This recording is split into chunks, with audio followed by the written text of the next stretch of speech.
Shalom. First and foremost, I want to give all praises, honor, and glory to Yahweh, Bahasham Yahushai, Bahasham, Racha Kodesh.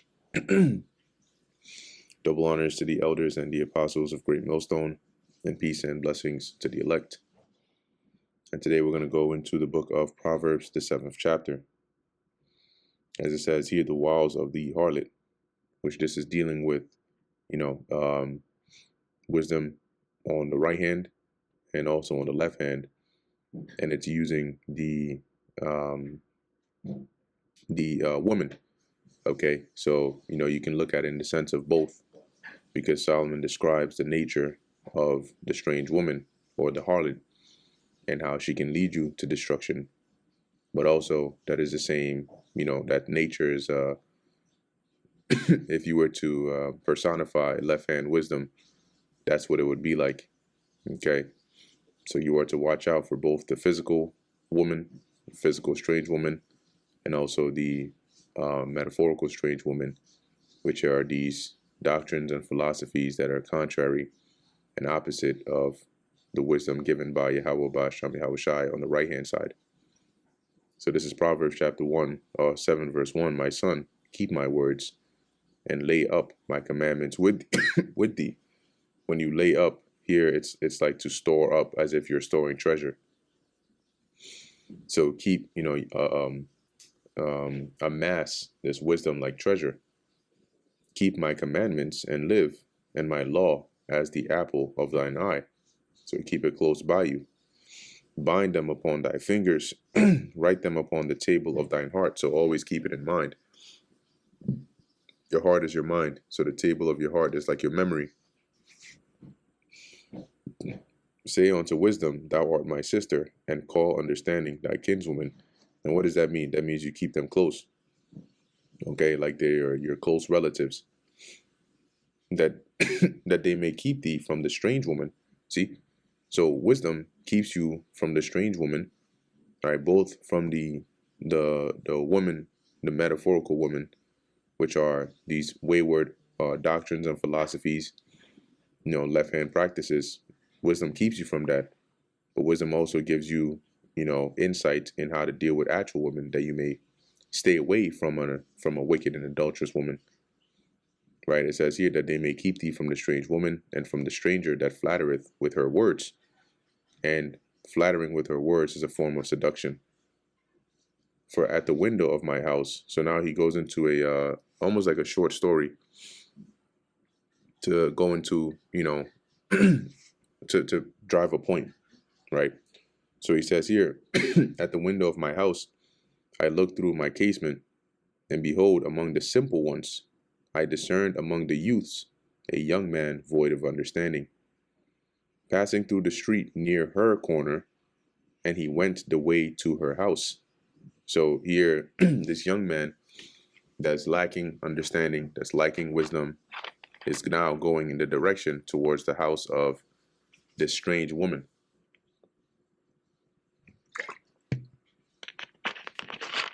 So you can visualize this as him walking to a harlot's house, or you can visualize this as like somebody like today who is going into,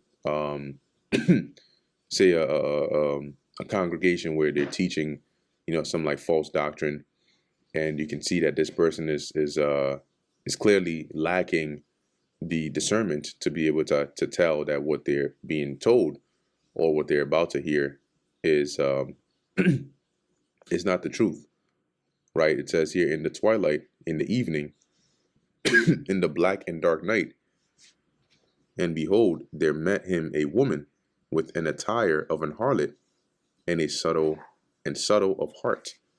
So as he went there, this woman, meets him, dressed in a way where, as it says, is an attire of an harlot and subtle of heart. She is loud and stubborn. Her feet abide not in her house. See? So she's brazen, she's stubborn, she doesn't stay at home. Now she is without, now in the streets. So she's outside, she's in the streets, and lieth in wait at every corner, waiting to seek who she can catch. And So is the case with this left hand and perverted wisdom. It's on every corner. And if you're not careful, you dodge one, you dodge two, the third might catch you, with enticing words.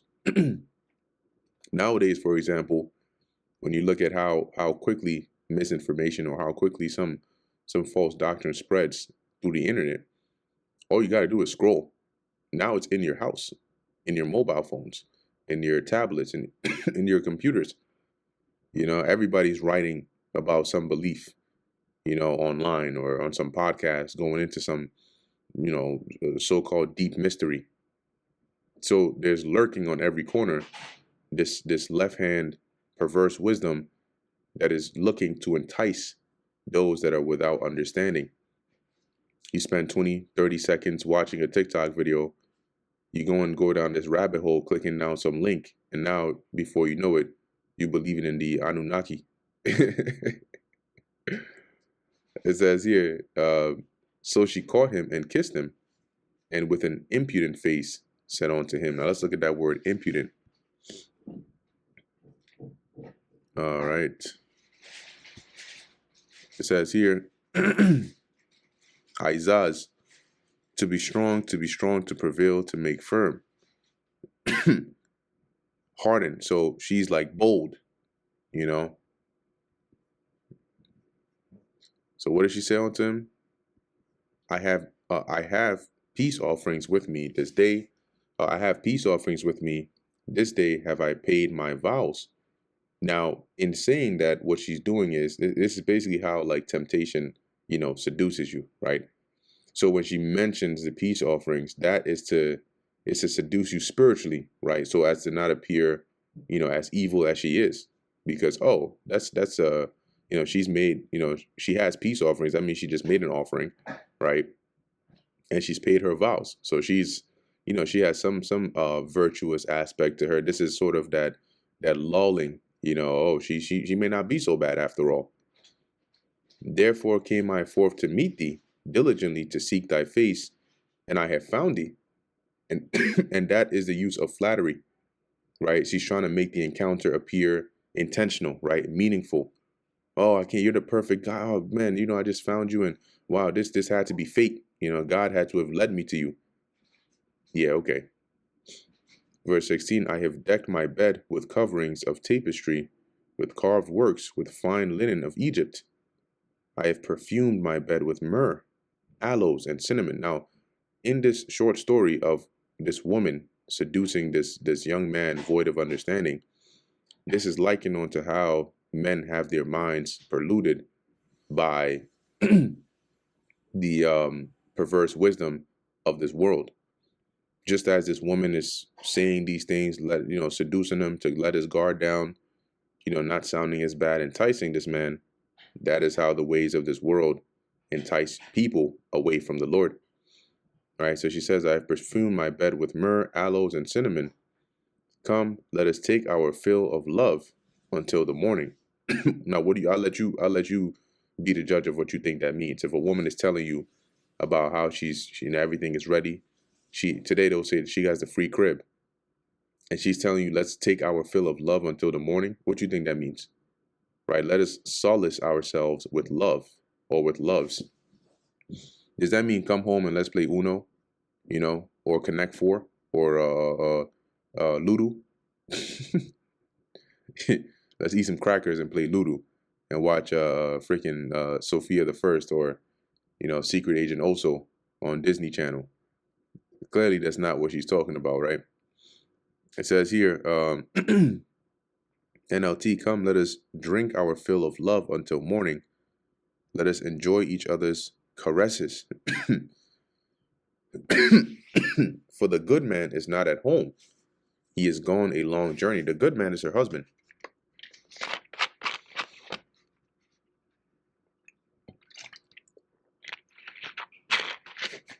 So that's why this man is void of understanding, because that's already a red flag.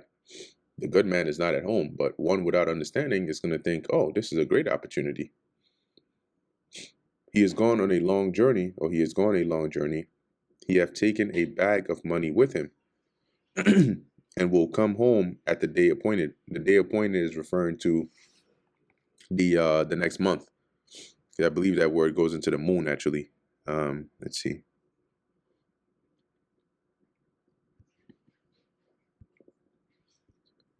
Yeah, Kasa, it says the full moon. Okay, so he ain't gonna be back for a while. Is basically what she's saying. With her much fair speech, she caused him to yield. With the flattering of her lips, she forced him. He goeth after her straightway, as an ox goeth to the slaughter, or as a fool to the correction of the stocks. This is the, let's click this here, let's read this in the NLT. It says here, he followed her at once like an ox going to the slaughter. He was like a stag caught in a trap, right? Or a deer stepping into into a noose. And so that was how, she enticed him in this story to go and commit adultery with her, right?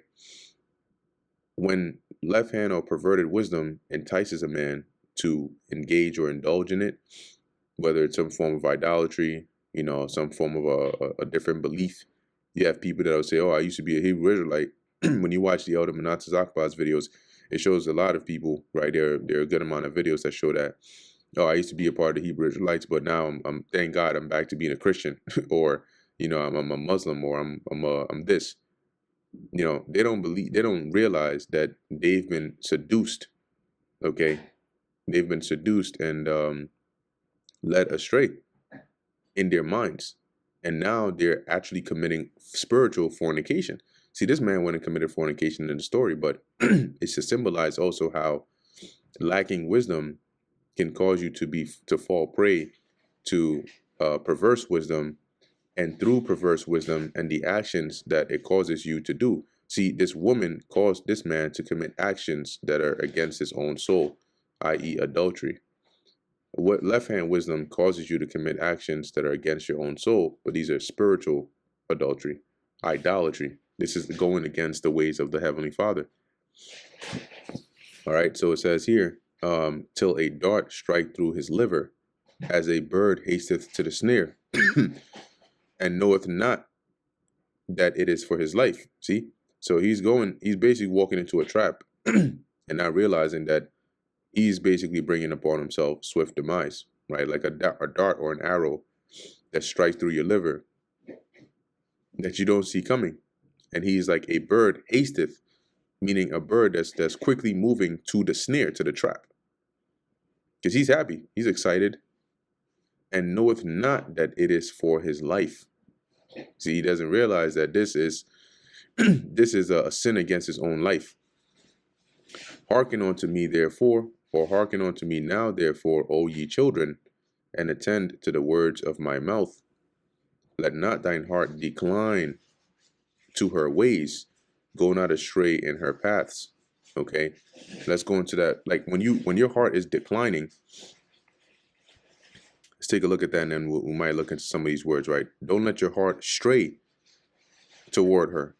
So when you lean towards her, your heart is declining from the ways of righteousness. So don't let your heart decline or go astray and lead you to follow her ways, and go not astray in her paths, because she's going to cause you to go off. And what go off means to go in a wicked way. For she hath both the wicked physical woman and the wicked spiritual woman. For she hath cast down many wounded, yea, many strong men have been slain by her. You see, now it's not necessarily, in this story here, but when you look at, men that have gone astray and followed, vain, doctrines, eventually it has led to their demise, no matter how great they were. Look at what happened to King Solomon, how he fell astray from the Lord, and the punishment the Lord said that would come upon him. But also Samson, as an example of a physical woman. Look at how Samson ended up meeting his demise. Was he not a mighty man? Was he not a strong man?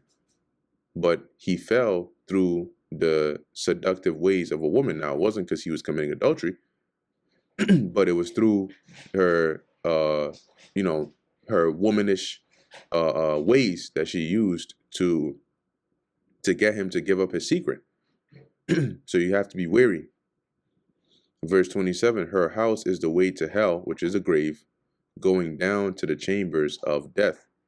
And that's why we call these these so-called churches harlot houses, okay? Because they lead you to the way of the grave. They're not bringing you spiritual, life or nourishment. Is leading you onto your demise. Okay? So you have to be very, very careful of that. And that brings us to the end of the book of Proverbs, the 7th chapter. Lord willing, that was edifying to the elect.